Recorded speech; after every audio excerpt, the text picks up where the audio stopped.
Dulu di masa Syekh Ibnu Taimiyah, beliau hidup kurang lebih di abad ke-12, melihat kelompok kaum sufi.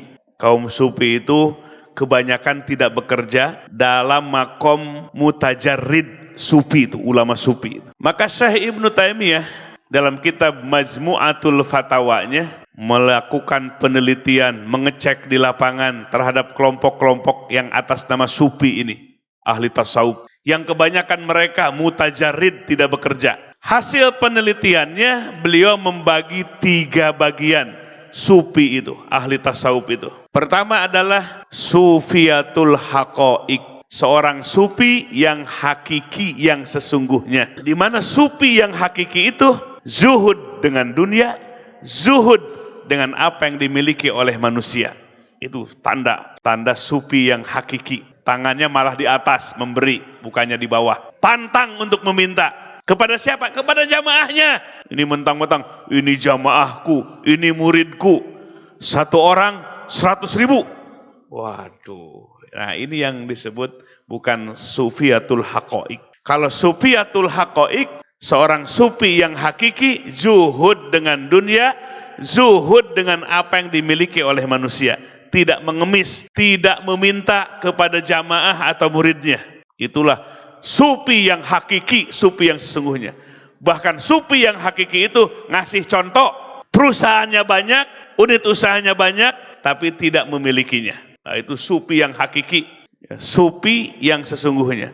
Ulama ahli tasawuf yang sesungguhnya. Sufi itu adalah ulama ahli tasawuf yang hakiki, yang sesungguhnya. Yaitu sufi yang hakiki itu adalah mursyid yang hakiki, ulama robbani. Disebut juga ulama robbani. Robbani itu ketuhanan. Ulama yang menyifati sifat ketuhanan namanya ulama robbani atau mursyid hakiki, atau juga sufi hakiki, di mana zuhud dengan dunia, zuhud dengan apa-apa yang dimiliki oleh orang lain.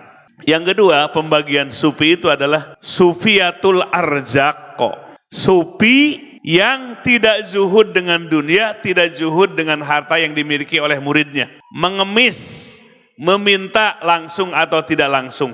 Disebut sufi tukang nyari rizki, sufiyatul arzaqo, ya, berselimut di pakaian sufi padahal meminta-minta, toma dengan murid-muridnya, nitipkan perut ke murid-muridnya. Tahu nggak nitipkan perut? Ya, menitipkan perut kepada murid-muridnya. Itu sufiyatul arzak, sufi yang nyari rizki, tidak zuhud dengan dunia, tidak zuhud dengan apa yang dimiliki oleh murid-muridnya. Pingin aja ada murid kaya, nah ini dia. Ada murid kaya, nah ini dia sasarannya. Gitu. Namanya sufiyatul arzak kok. Sufi yang nyari-nyari rizki dengan tidak zuhud. Dihitung muridnya 1.000. Kalau musopahah berarti 1.000 kali 1 amplop. 1 amplopnya 100.000. Hitung berapa santri? Berapa? 100 juta. 100 juta 1 kali musopahah itu. Apa-apa yang dilihat rizki muridnya. Mengemis.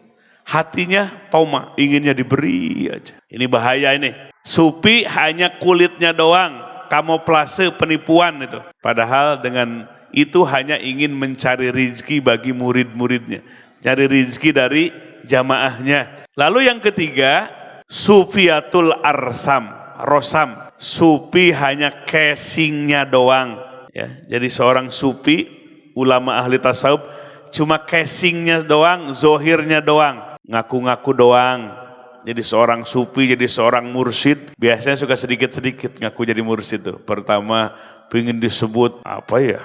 Abah apa tuh? Nanti ningkat lagi pingin disebut anu. Bapak baca tadi sebelum ngaji kitab Al-Anwar Al-Qudsiyah dalam muqadimahnya. Kenapa Syekh Abdul Wahab Asy-Sya'rani, pengarang kitab Al-Anwar Al-Qudsiyah fi ma'rifati qawaidis sufiyah. Al-Anwar Al-Qudsiyah, cahaya yang suci, fi ma'rifati, dalam rangka mengetahui qawaidis sufiyah, qawaid, aturan-aturan para sufi. Dalam mukadimahnya beliau menyebutkan di zaman beliau banyak yang ngaku-ngaku sufi padahal jauh dari persyaratan. Banyak yang ngaku sufi pakar di bidang ilmu tasawuf atau mursyid, tapi jauh panggang daripada api, jauh dari kaidah seorang sufi. Itu yang dikhawatirkan oleh siapa? Syekh Abdul Wahab Asy'arani radhiyallahu an. Maka beliau mengarang kitab itu salah satunya supaya jadi mizan, kata beliau, timbangan, hok timbang, benar nggak jadi mursyid ini atau jadi mursyid gadungan. Sebelum di akhirat lebih baik ngaku di dunia. Itu maksud beliau mengarang kitab Al-Anwar Al-Qudsiyah. Ini biasanya sedikit-sedikit ngakunya. Dari ustadz nanti ngakunya jadi apa gitu. Ternaik lagi. Tambah murid, tambah naik lagi. Ngaku akhirnya jadi seorang mursyid. Nah, ini sangat berbahaya sekali. Nisful alim yubsidul adyan. Setengah orang alim tidak sempurna jadi alimnya. Alias mursyid gadungan itu. Baru setengah ilmunya. Ngaku jadi mursyid. Ngaku jadi alim. Yubsidul adyan. Merusak agama. Bahaya nggak kalau rusak agama? Wah, bahaya sekali.